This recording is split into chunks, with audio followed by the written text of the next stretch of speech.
कि आप किसी की मृत्यु पर खुशियां मना सकते हैं? जिनके दो छोटे छोटे बच्चे हों और उनकी मृत्यु हो जाए और सामने वाले कुछ समुदाय के लोग ये कहें कि मैं तो मिठाइयाँ बांटूंगा।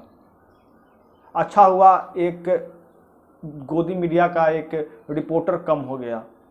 जिस व्यक्ति के दो छोटे छोटे बच्चे हों, जिसके बच्चों को ये भी नहीं पता कि मेरे पापा के साथ क्या हुआ, उनको ऐसे कहा जाए। जी हाँ, मैं बात कर रहा हूँ रोहित सरदाना की, जो आज तक के रिपोर्टर थे, जो दंगल चलाते थे। उनकी कल मृत्यु हो गई। ये कह रहे हैं अगर तू मर जाए तो मैं दावत कर दूं सबकी। रेनॉल्ड एस जूलिया भाई साहब, अब पता नहीं, मतलब अब मैं क्या कह सकता हूँ। नाम भी आपका तो मिक्सिंग लग रहा है 2-3 जगह से। तो पहले अपना नाम पता तो ठीक से ले आओ, उसके बाद हमारे मरने के सपने देखना। व्यक्ति मरने से पहले भी दूसरों के बारे में सोच रहा हो, उसके बारे में कोई ऐसा कैसे कह सकता है?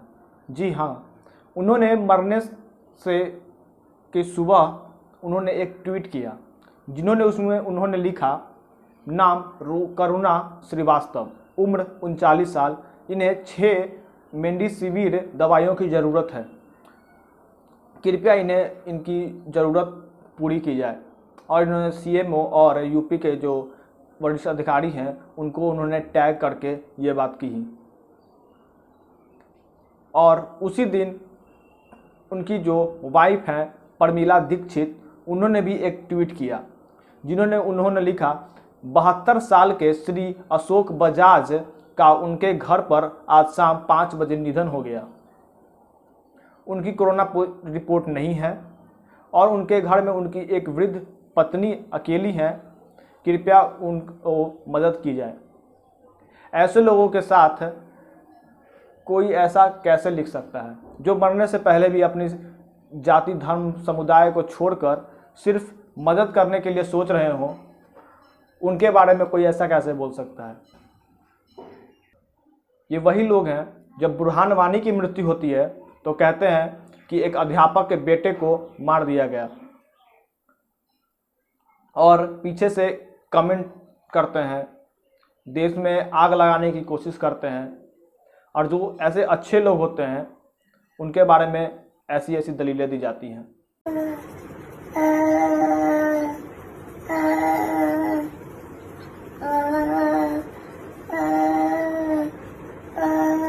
शर्जील उस्मानी को तो आप जानते ही होंगे।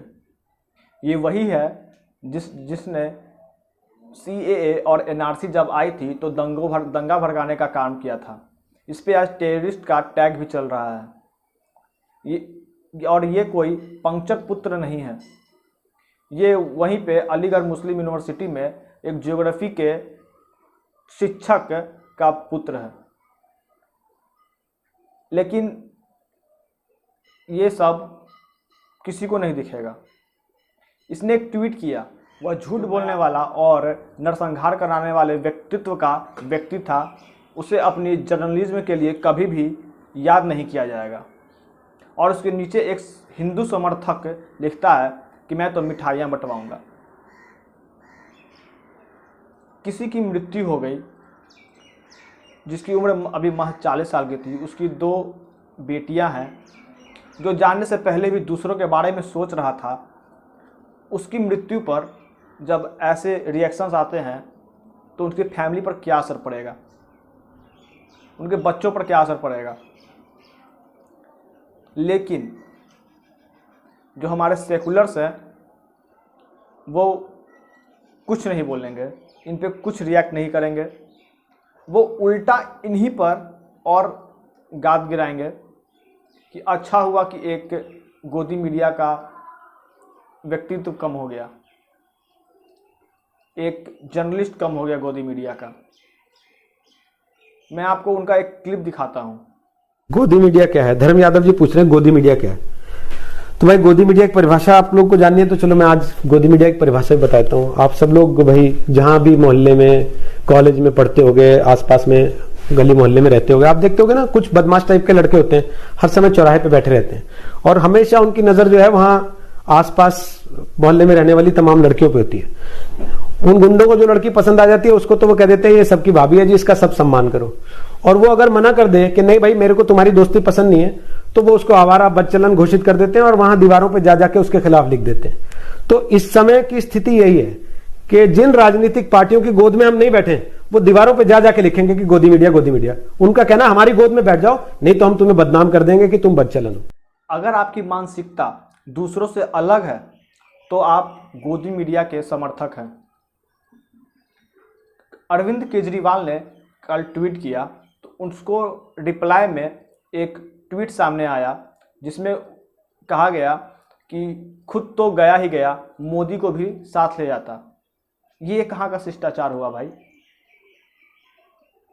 हमारे धर्म ग्रंथ में तो ये कहीं नहीं बताया गया कि किसी की मृत्यु पर खुशियां मनाओ, मिठाइयाँ बंटवाओ।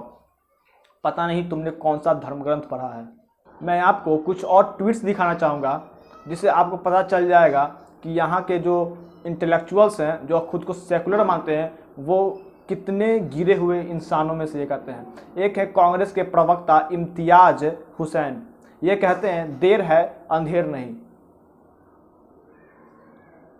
एक और आते हैं इसके बाद, वो सुनिएगा वो क्या कहते हैं।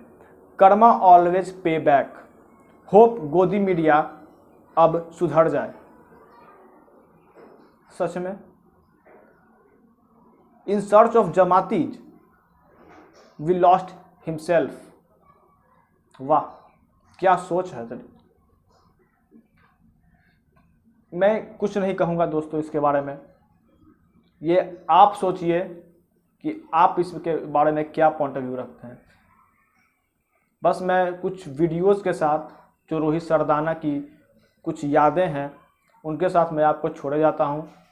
जाने से पहले चैनल को लाइक सब्सक्राइब जरूर कर दीजिएगा।